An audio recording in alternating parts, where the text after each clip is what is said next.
그래서 김용덕 파트너님, 어떻게 보면 최근 시장 흐름 속에서 반도체 실적이 나오면서 울고 웃은 기업들이 상당히 많이 있는 것 같습니다. 하루 만에 지금 변동성이 상당히 또 강하게 움직이는 모습인데 현재 시장 흐름 어떻게 좀 지켜보고 계십니까? 우선은 이제 자료화면 보면서 바로 설명을 좀 해드리겠는데, 네네. 미 증시 같은 경우에 새벽까지 사실 조정이 나왔어요.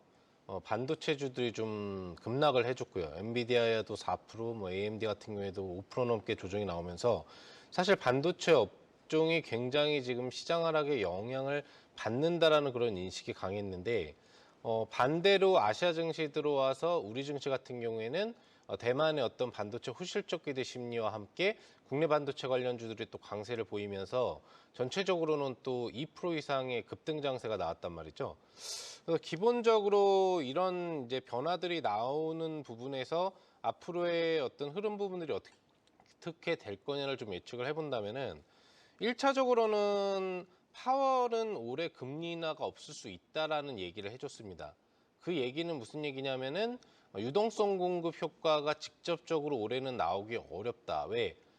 지금 계속적으로 CPI가 올라가고 있는 시점에서 인플레가 예상보다 금리 유지 상태에서도 올라가다 보니까 파월이 이제는 슬슬 겁이 나기 시작하는 거예요. 여기선 금리 인하를 해버리면 인플레가 폭발해 버리거든요.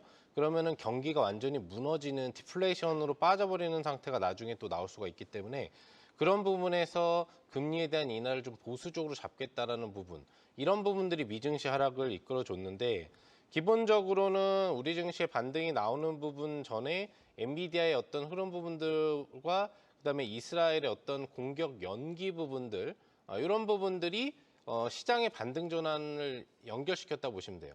미증시는 엔비디아 하락 효과로 떨어졌는데 이스라엘이 지금 이란을 공격하겠다라고 하는 걸 2번 이상이나 유보를 하면서 지금 서방 측과 조율을 하고 있거든요.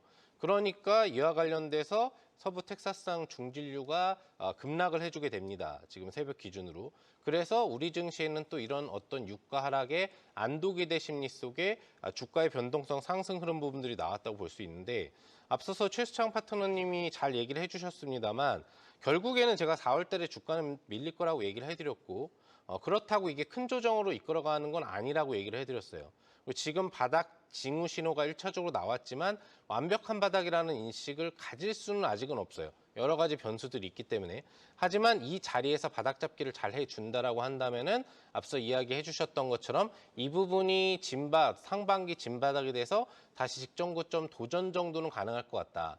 하지만 직전 고점에 대한 돌파는 반드시 미국의 금리 인하가 선행되어야 된다는 점에서 봤을 때 올해 안에 신고가 돌파가 나오기는 어려울 가능성이 있다는 점 정도는 체크해 주시면 좋을 것 같습니다. 네.